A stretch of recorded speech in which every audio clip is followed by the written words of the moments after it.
this collection is comprised of typewriters from the first 20 years of the typewriter industry. That's the 1880s and 1890s. And during this period, there was tremendous diversity in the design for typewriters, incredible beauty in what was manufactured.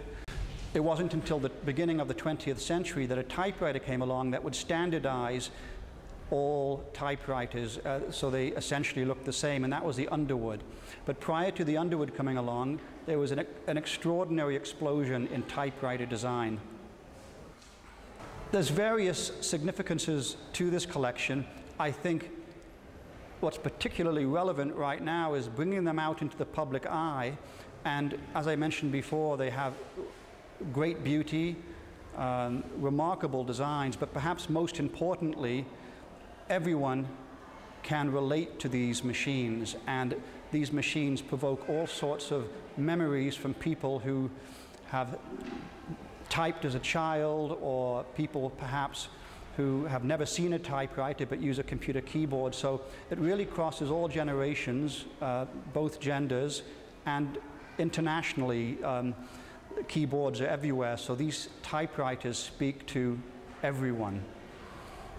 The typewriters on display here, and there are 20 of them, selected for my collection, are predominantly American-made. However, there is a very notable European machine on display here called the Harmonia from 1883, and it is the first European typewriter made in Hamburg, Germany. But the European countries also were very active in manufacturing typewriters at that time, and I continue to hunt for them. I have many favorites. I love them all.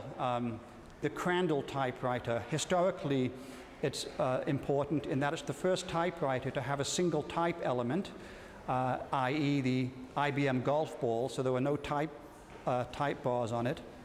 And also it's an extraordinarily looking Victorian machine, lavishly decorated with inlaid mother of pearl and hand-painted roses.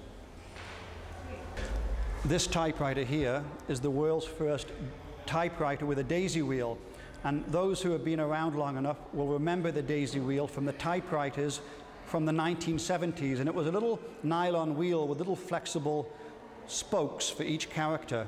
Here it is in a typewriter from 1890. Again, it's the world's first typewriter to have a daisy wheel. And it was operated by putting one's finger on that little cup and moving back and forth to select the character that you want, and then pushing down over here.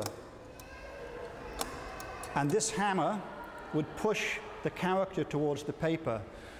It's a very rare machine today. It's, again, a beautiful example of some of the Victorian engineering that was going on, and I'm very happy to have it in the collection.